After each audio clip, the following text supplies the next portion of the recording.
Bonjour à toi qui m'écoutes aujourd'hui. Je suis Dorine. Je suis étudiante à l'Université Yaoundé 1, filière psychologie. En fait, je viens ici te parler de quelque chose qui s'est passé dans ma vie et qui a changé le cours de ma vie.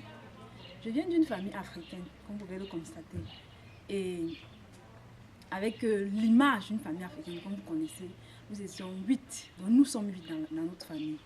Donc ce qui fait que naturellement, il devrait avoir ce qu'on appelle une chaleur normale, puisque nous sommes nombreux dans la maison.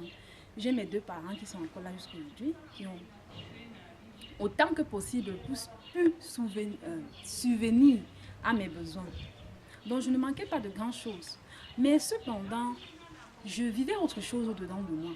Je vivais une triste réalité au-dedans de moi. J'étais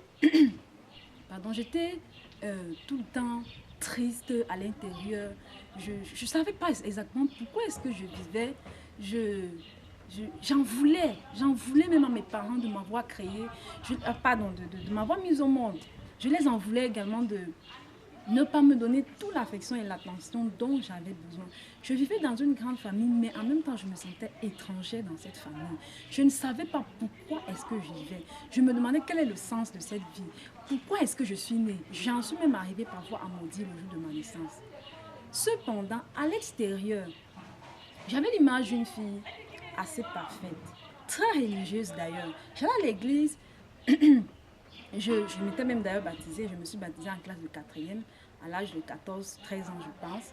Et mes parents semblaient être très fiers de moi et le voisinage semblait plutôt envieux que mes parents aient une fille comme moi. Moi j'étais un peu le modèle extérieurement, mais au fond je souffrais d'une solitude. Je souffrais d'une solitude que les mots me manqueraient peut-être ici d'exprimer véritablement. Cependant, un jour, ma soeur m'a demandé de l'accompagner à l'église et nous sommes y allés. Et ce jour-là, quelque chose s'est passé dans ma vie. Quand j'ai franchi le seuil de la porte qui m'introduisait à l'entrée à l'église, il y a eu quelque chose qui s'est passé. J'ai eu un cœur à cœur réel avec le Seigneur Jésus.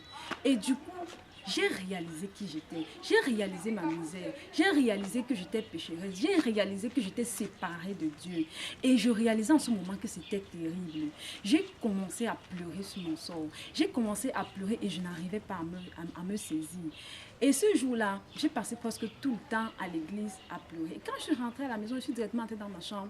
Et j'ai compris que j'avais un besoin réel. Je devais accepter Christ dans ma vie. J'ai réalisé qu'il venait de cogner et il avait besoin que je lui ouvre la porte de ma vie. Parce qu'il voulait changer ce que je vivais à l'intérieur de moi. C'est comme ça que je l'ai accepté comme mon sauveur et mon Seigneur personnel par une prière très simple. Ce soir-là, quand je dormais, après cela, j'avais une joie parfaite. Mais ce soir-là, quand je dormais, j'ai eu la visite de quelqu'un que je ne connaissais pas et qui m'a menacé. Je pense ici que c'était le diable qui m'a menacé. Il m'a demandé pourquoi est-ce que j'ai changé de côté, pourquoi est-ce que j'ai accepté Christ, pourquoi est-ce que je suis partie et que je devais immédiatement revenir. Et je lui ai dit qu'il ne pouvait rien me faire parce que je sais que Christ est avec moi et que Christ est plus fort que lui. C'est donc ainsi que j'ai rencontré Christ. Et c'est comme ça qu'au fur et à mesure que le temps passait, ce besoin-là a été comblé, ce besoin d'être aimé a été comblé.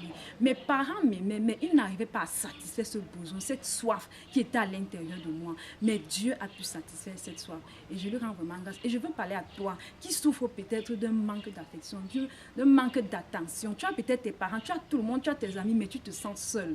Je sais que le cri de ton cœur, c'est parce que tu n'as pas Dieu. Et je t'invite à faire appel à lui et il va combler ce désir qui est dans ton cœur. Et aujourd'hui, je me sens aimée, je me sens épanouie. Et j'ai enfin trouvé un Père qui m'aime, qui comble ce besoin intense d'amour que j'avais au fond de moi. Et vous pouvez tout simplement constater ça au travers de qui je suis, par mon apparence. Merci.